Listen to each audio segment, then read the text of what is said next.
The story begins in Carpia, a peaceful kingdom in a world inhabited by dragons and knights, ruled by King Augustin. Next, we meet young Princess Louisa, who was riding through the kingdom on her new horse. The princess returns to the castle and is quickly reprimanded by her mother. Like all princesses, Louisa also has her obligations, to marry and have children by the age of 18. Her mother, Queen Remini, makes a point of reminding her daughter of her responsibilities as a princess and heir to the throne. Louisa explains that all her suitors are boring and that there are better things to do in life. This provokes a conflict between the two. King Augustine does not think the same way, as he sees his daughter as a prince and not a princess, fulfilling all her wishes. Irritated, Remini asks her husband if marrying and having children is so bad. The king happily responds that some marriages have exceptions. This answer satisfies the queen. The family enjoys the king's response, but at that moment they begin to feel strong tremors. Louisa, scared, wonders what is happening. Outside the castle, everything is chaos. People are running, trying to protect themselves. The royal family runs to see what is happening and discovers that there are injured people everywhere. Counselor Paxian appears and asks if everyone is okay. The king affirms yes and asks Paxian to send soldiers to the village to help the injured. Louisa offers to help and asks if she can go. However, this creates a new conflict with her mother, who wants her to behave like a princess and not a soldier. But Augustine thinks it's a good idea. He reassures his wife and says it is a good way to bring his heir closer and prepare her to govern her subjects. The princess helps a woman, but she quickly gets up scared, looking at the sky. Louisa and the rest of the people also look at the sky and discover that there is a huge fire dragon preparing to launch an attack on the city. On the other hand, the queen is very concerned for her daughter, and Augustine asks her to hide. The king does not understand, as they have lived for years in peace with the dragons and does not comprehend the reason for the attack. While everyone runs, Louisa watches that monstrous creature flying in the sky. A girl who was trying to escape stumbles, and this catches the princess's attention, who quickly goes to rescue the young girl. She swiftly puts the girl on her back and starts to run. The frightened little girl begins to hit the princess's back, and when Louisa turns around, she discovers that the dragon is already very close to them and soon begins to burn all the villagers. Luckily, both manage to hide under a cart and are temporarily safe. The king orders Paxian to send all available men to rescue his daughter. The fire dragon continues its assault, burning everything and everyone incessantly. People run trying to protect themselves, but some end up dying burned. Paxian informs the king that they were not prepared for this devastating attack. Louisa realizes that that location is no longer safe and runs to protect herself. The soldiers are already ready to attack that creature, and Augustine watches from afar the destruction caused in the kingdom by the beast. Paxian, upon realizing that the dragon directed its attack towards them, quickly requests the king to seek shelter in the castle. Augustine refuses and prepares to fight alongside his men. The enormous fire dragon then approaches, and the archers position themselves to shoot under Paxian's command. The man orders them to only fire when the creature is very close, aiming exclusively at its head. Thus, several arrows hit the being, which quickly changes its trajectory and decides to flee. The princess manages to return safely to the castle and asks her maid to locate the young girl's parents. Gathered together, the king questions Paxian about the dragon's attack after 2 decades of peace, but he has no answers. Augustine demands they find out soon, as the dragon will not give up easily. Louisa observes that that day was just the beginning, with the fire dragon returning to feed and devastate the kingdom. After 3 months of attacks, the kingdom is almost ruined, and the king feels powerless. The princess warns her father that they need to act, as people are turning against each other amid the hunger. The counselor interrupts her, stating that there are more important issues for her to worry about. Louisa tries to contest and asks what could be more relevant than saving her own people from misery, and this time her father interrupts her, warning that it is enough. The queen takes the young girl out of the hall, and Louisa tries to argue, but her mother emphasizes the need to treat Paxian with respect, as he is still her father's counselor.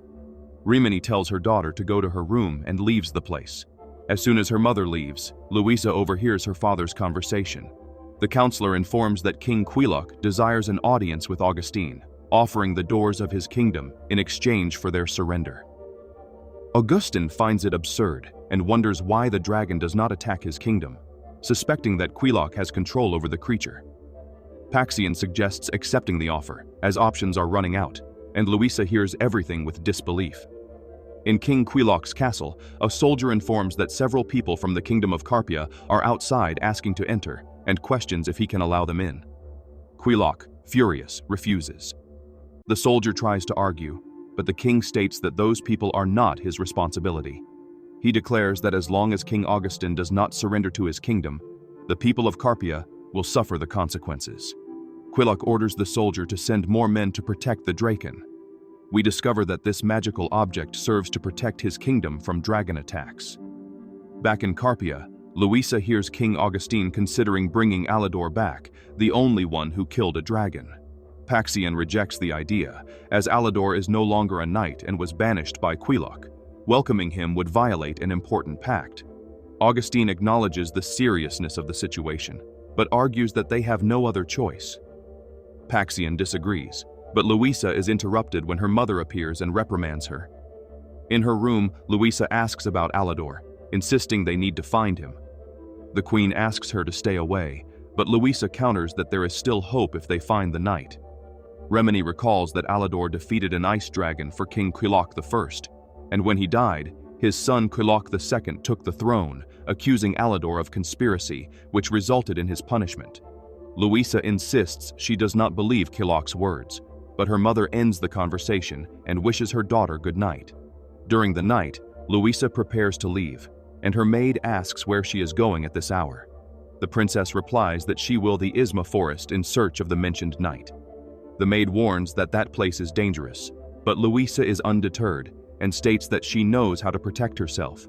She declares that if she were Alador, that is where she would hide, and vows that she will find him. The princess then begins her journey, riding for days until she finally arrives at the feared Isma forest.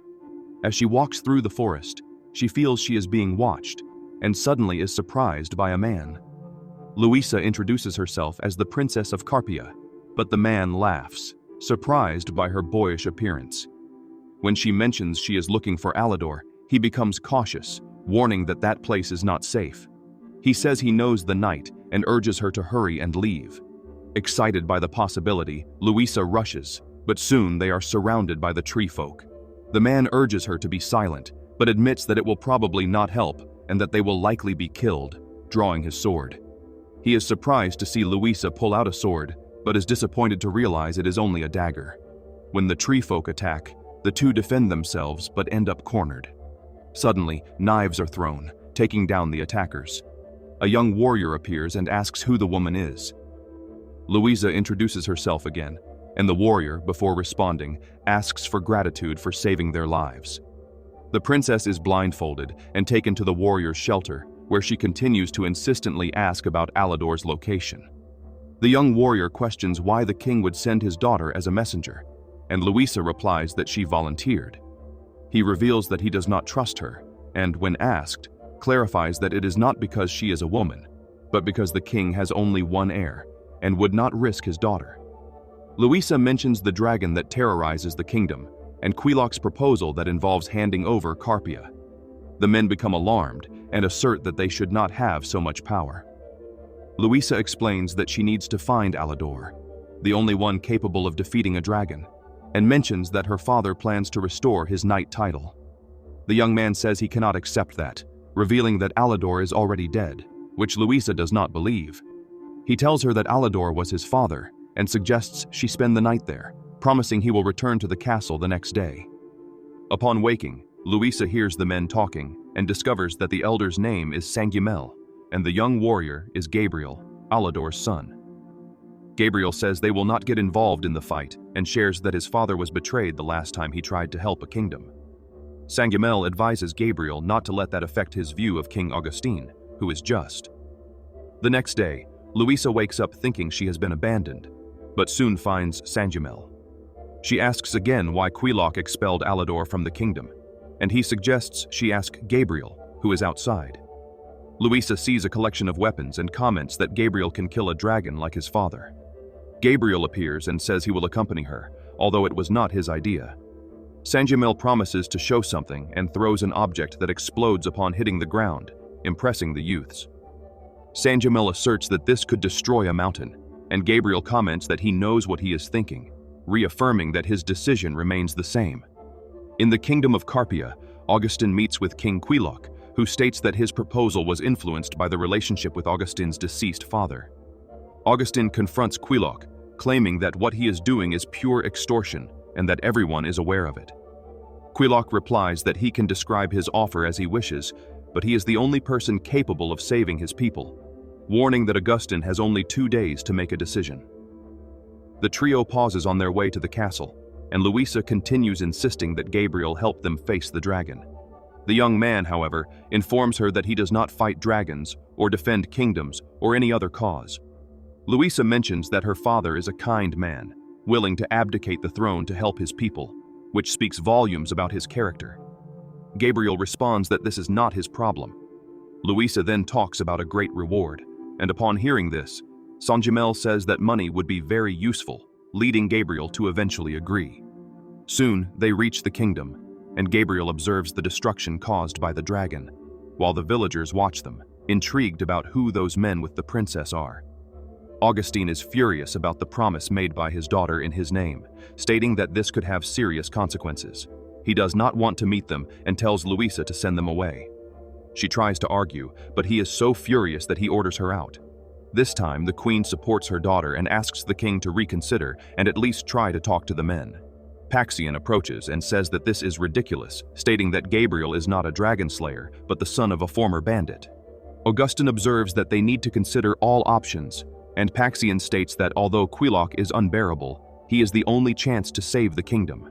The king then receives the 2 men and declares that his daughter made a promise without his permission. Gabriel responds that he already knew she was a liar, but Augustine questions whether the young man can truly fulfill what his daughter said and kill a dragon. Gabriel asserts that it was his father who killed a dragon, not him, but the king insists that he did not answer the question. At that moment, the bells begin to ring, and everyone in the room changes their expressions. The fire dragon appears again and initiates another attack, causing more deaths. Upon seeing the destruction, the king orders Paxion to take action. The counselor tries to convince Gabriel to kill the dragon, but, due to the treatment he received earlier, the young man, enraged, refuses. The king asks if he can end the beast, and Gabriel states that it does not matter anymore. Augustine emphasizes that this is crucial for the people out there, and for him as well, and warns that if the young man can kill the dragon, he will have to honor the promise made by his daughter. Paxion tries to interrupt, but this time the king asks him to be silent, and Gabriel ends up accepting the king's request. He and Sanjamel soon prepare to face the creature and begin to move through the city. Gabriel adjusts his crossbow to shoot at the dragon, and when the creature approaches, he fires an arrow that Sanjamel modified, which turns to ice upon hitting the dragon. Fortunately, he hits the monster in the head. Desperate, the dragon flies through the sky until deciding to flee, and the duo celebrates their victory. While the royal family observes from afar, amazed, Augustine informs Louisa that he will talk to the 2, while Paxion shows discontent. Sanjamel asserts that it is impossible for any man to defeat the dragon, but Louisa disagrees, reminding him that they managed to drive it away before. Gabriel agrees that killing the dragon is an impossible task, given its history. Louisa questions why Quiloc's kingdom seems so protected, and Sanjamel explains that a dragon symbolizes evil and destroys everything, except other dragons. He comments on an object called Dracon, explaining that it is a dragon's egg located between the creature's eyes and that perhaps Quiloc knows this, using it to protect himself from attacks. Gabriel reveals that his father ensured this protection by killing the ice dragon and capturing the sphere for King Quiloc I. Sanjamel, in a recording, explains that all dragons are born female and carry another dragon inside them throughout their lives. When they die, they release these creatures, beginning a new cycle of destruction. When Louisa asks how to defeat the dragon, Sanjamel replies that it is impossible, as only another dragon can do so. Paxion warns the king and queen about the men, calling Gabriel a liar and citing Alador's betrayal, who fled after planning to overthrow Quiloc's government. Louisa tries to warn Gabriel about the dangers, but he ignores her and leaves. The plan is for Gabriel to steal Quiloc's sphere, while Saint-Germain searches for an ice dragon. Louisa insists on going with Gabriel, who reluctantly agrees, asking her to be careful. Upon arriving at the castle, Gabriel asks Louisa to wait while he looks for the sphere, breaking into the castle where he neutralizes the first guard and defeats the second. Meanwhile, Saint-Germain investigates the place where Alador killed the ice dragon, hoping to find a new one. Gabriel advances through the tower, surprises the guards, and quickly neutralizes them. He manages to grab the Dracon, but a guard appears and demands that he return the object and surrender. Louisa, watching from a distance, is surrounded by more guards and Paxian, who says she does not command there. Gabriel initiates a confrontation and easily defeats 3 guards, but one guard reveals that he knows he is Alador's son, claiming he cannot let him go and ordering an attack. Gabriel knocks down the guard, and noticing more guards approaching, decides to use an invention from Saint-Germain to escape. Meanwhile, Louisa asks Paxian the reason for his betrayal. He reveals that Augustin is a weak king who governs under laws, and that he awakened the fire dragon to facilitate the conquest of Carpia. Louisa calls him a murderer, and he replies that he acts for a noble cause. Paxian orders the guards to kill the princess before Gabriel arrives in time to save Louisa, killing one guard while she manages to defeat the other. When she asks what happened, the princess explains that the counselor betrayed her father. They need to quickly warn her father, so Gabriel uses a signal flare to notify Saint-Germain that he has completed his mission. Upon seeing the signal, Saint-Germain is delighted and continues his process to awaken the dragon. Saint-Germain finally manages to open a hole in the ice, waking the sleeping ice dragon. Gabriel decides to use fire on the dragon's egg so that the ice dragon can find them. Louisa asks if it wouldn't be better to take the Dracon to Carpia, so the kingdom would be safe too. Gabriel asks Louisa if she wants to be like Quiloc, warning that this would leave the kingdom unprotected and in danger. He explains that dragons sense when their kind are in trouble and that what they are doing is to make the hatchling emit a distress signal. Gabriel states that when they meet, the dragons will cause great destruction, as the 2 species cannot stand each other. Saint-Germain believes that the ice dragon is superior, but Louisa hesitates to trust him.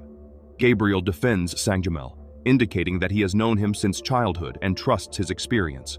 The Dracon begins to emit a loud sound, and the youths prepare for the creature's arrival. Meanwhile, Quiloc is furious with his soldiers for losing his only guarantee.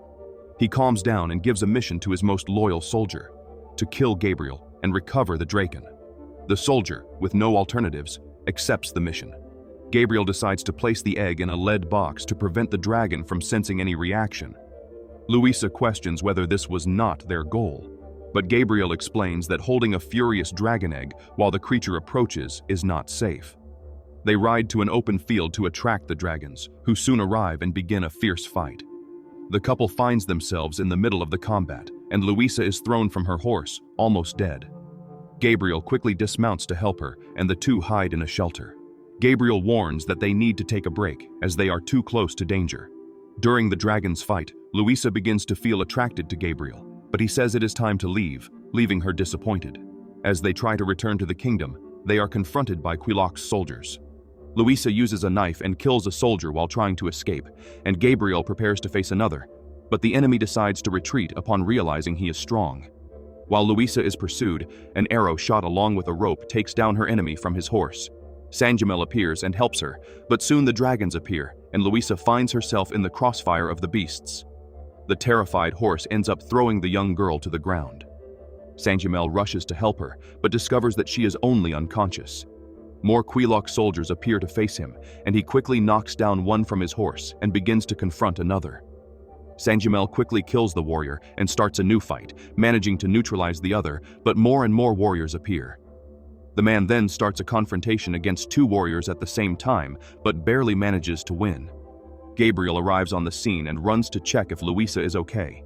Saint-Germain informs the young man that they have only 1 horse left, and that he will stay to delay the dragons, as it will be impossible to escape on foot. Gabriel sees himself with no options and ends up going with the princess, while Saint-Germain stays to distract the dragons. The ice dragon soon appears and goes after the man who meets his end. Meanwhile, in the castle, Paxian is talking to the king, who is worried about his daughter. He tries to convince Augustin again to surrender to King Quiloc, but at that moment, they hear tremors. Augustin runs to see what it is and discovers the fierce battle of the dragons. The ice dragon fiercely attacks the fire dragon while the townspeople hide in shelters. The duo manages to return to the castle, and Louisa informs her father that Paxian is a traitor, but the king refuses to believe it. Gabriel confirms the story and says that the man almost killed Louisa. Then Augustine begins to connect the dots and realizes they are telling the truth. Gabriel wants to deal with the traitor, but the king says he will personally take care of it, while the young man finds a way to deal with the dragons.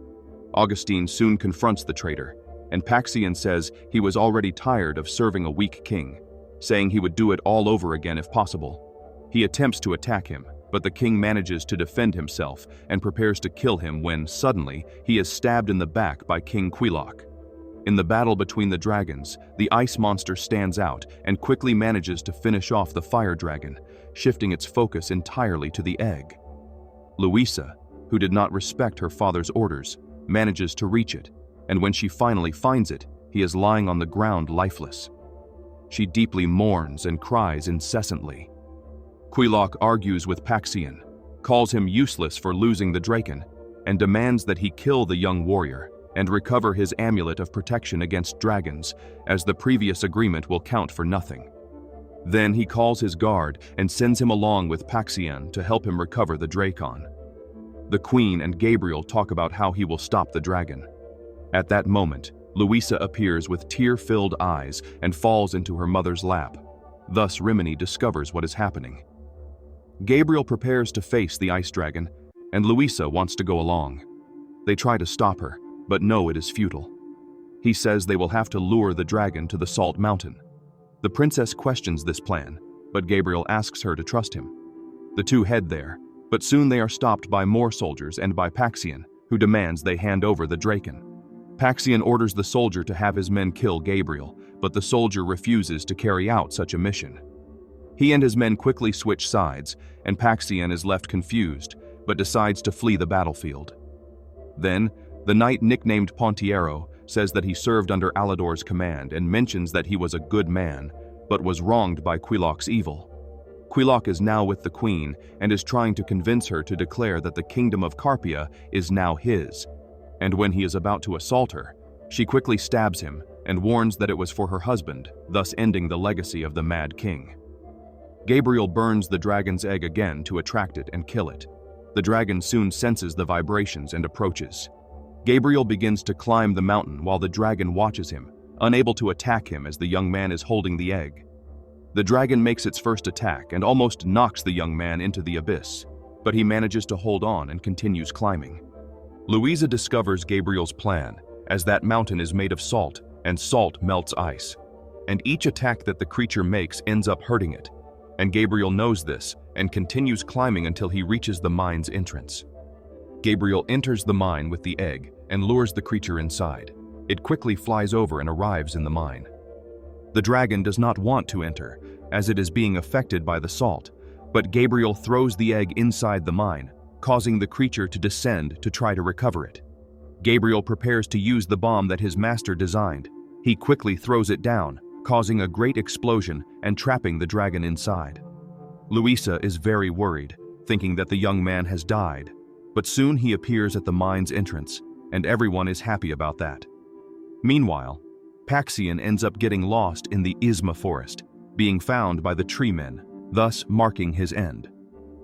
After some time, life in Carpia returned to normal, and everyone celebrates Gabriel's victory, who has become the new head of the royal guard. The queen now rules with the same firmness as her husband, and believes that her daughter has finally found a future husband in Gabriel. Thus, the film comes to an end.